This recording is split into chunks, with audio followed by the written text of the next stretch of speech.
नमस्कार दर्शक मित्रों, मैं हूं आपके साथ अंजनी नीलेश ठक्कर। तो आज बात करेंगे वैदिक पंचांग के बारे में। उससे पहले मैं आप सभी से आग्रह करना चाहूँगी कि यदि आप हमारे चैनल में पहली बार आए हैं, नए आए हैं, तो रोज़ वैदिक पंचांग को प्राप्त करने के लिए हमारे चैनल, हमारी सनातन संस्कृत चैनल को सब्सक्राइब अवश्य कर लीजिए और बेल आइकन को प्रेस कर दीजिए ताकि आगे आने वाले वीडियो की जानकारी आपको मिलती रहे। और कमेंट करके ज़रूर बताइए कि आपको वीडियो कैसा लगा। तो अब देख लेते हैं वैदिक पंचांग, जिसमें होंगी महत्वपूर्ण जानकारी।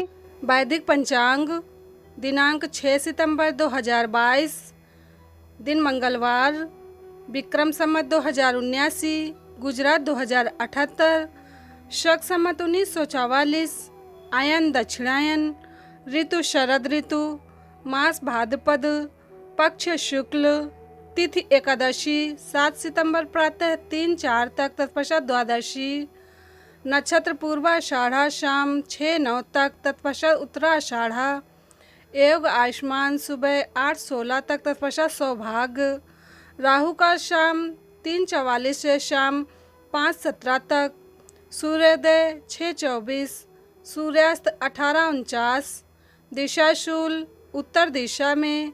व्रत पर्व विवरण। पद्मा परिवर्तिनी एकादशी स्मार्त। विशेष, हर एकादशी को श्री विष्णु सहस्रनाम का पाठ करने से घर में सुख शांति बनी रहती है। राम रामेति रामेति रमे रामे मनोरमे सहस्रनाम तातुल्यम राम नाम वरानने। आज एकादशी के दिन इस मंत्र के पाठ से विष्णु सहस्रनाम के जप के समान पुण्य प्राप्त होता है। एकादशी के दिन बाल नहीं कटवाने चाहिए। एकादशी को चावल व साबूदाना खाना वर्जित है। एकादशी को सिम्मी सेम न खाएं, अन्यथा पुत्र का नाश होता है। जो दोनों पक्षों की एकादशियों को आंवले के रस का प्रयोग कर स्नान करते हैं, उनके पाप नष्ट हो जाते हैं। वैदिक पंचांग। पद्मा एकादशी 6 सितंबर 2022 मंगलवार को प्रातः 5:55 से 7 सितंबर बुधवार को प्रातः 3-4 तक एकादशी है।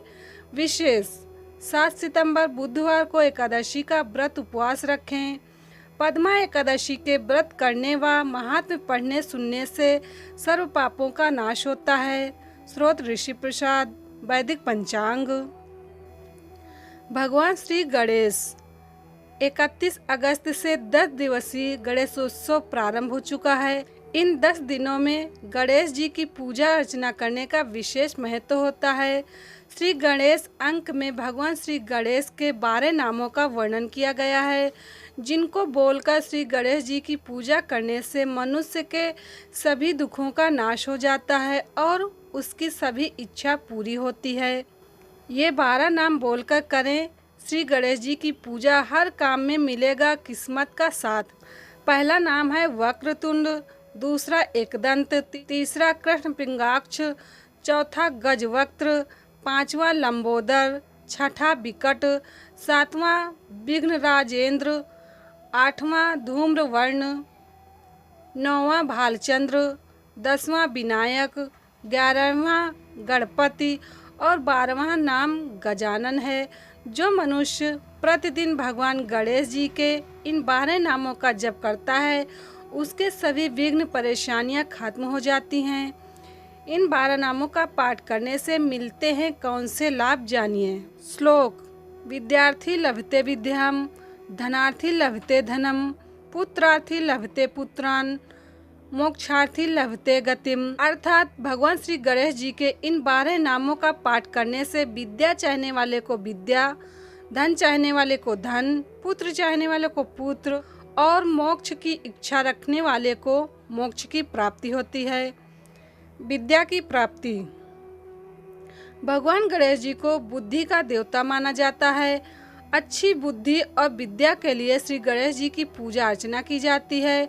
श्री गणेश अंक के अनुसार जिस भी मनुष्य को अच्छी विद्या पाने की इच्छा हो, उसे भगवान श्री गणेश जी के इन 12 नामों का पाठ करना चाहिए। नियमित रूप से इनका जप करने से भगवान गणेश जी की कृपा हमेशा बनी रहती है और मनुष्य की हर मनोकामना पूरी होती है। धन की प्राप्ति। भगवान गणेश जी को सुख और समृद्धि का प्रतीक माना जाता है। जिस भी मनुष्य को धन संपत्ति पाने की इच्छा हो, उसे पूरी श्रद्धा के साथ भगवान श्री गणेश जी के इन 12 नामों का पाठ करना चाहिए। ऐसा करने से घर से दरिद्रता कम होती है और धन धान्य में वृद्धि होती है। संतान की प्राप्ति। भगवान गणेश जी के इन 12 नामों को चमत्कारी माना जाता है। इनके जप से मनुष्य की हर मनोकामना जरूर ही पूरी होती है। संतान चाहने वाले दंपति को रोज सुबह और शाम इनका पाठ करना चाहिए। ऐसा करने से उनकी संतान पाने की इच्छा पूरी होती है। मोक्ष की प्राप्ति। भगवान गणेश जी प्रथम पूज्य माने जाते हैं। किसी भी काम की शुरुआत में सबसे पहले उनका पूजन किया जाता है।